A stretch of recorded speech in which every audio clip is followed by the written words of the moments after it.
Yo, mga matik, magandang araw tayo, mga matik.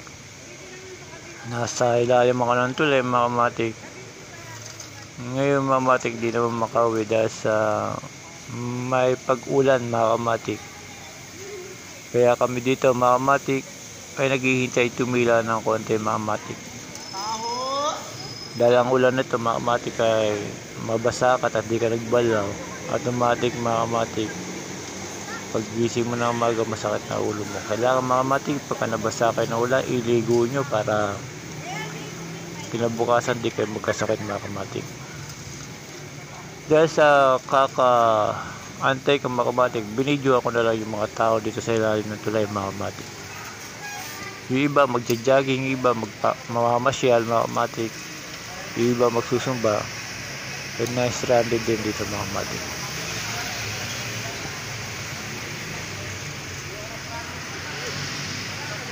Ngayon, mga matik, kung titignan natin ito ilog, mga matik, kalmado ang tubig, mga matik, at malinis, mga matik.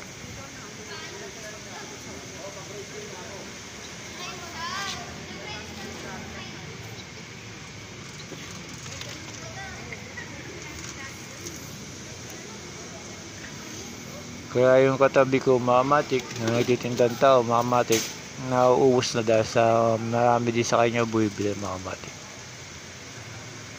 Ngayong araw ng November 1, mga matik, ay wala pa masyadong tao nagpupunta kasi gawa ng maambon at maaga pa, mga matik. Mamaya maya maraming tao na yan, mga matik.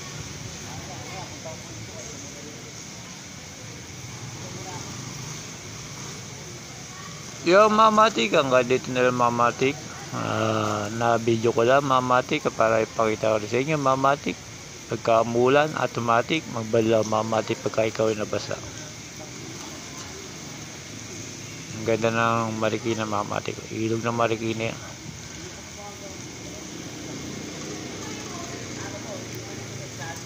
Yung, mga matik, hanggang dito na lang, mga matik. Salamat, mga matik.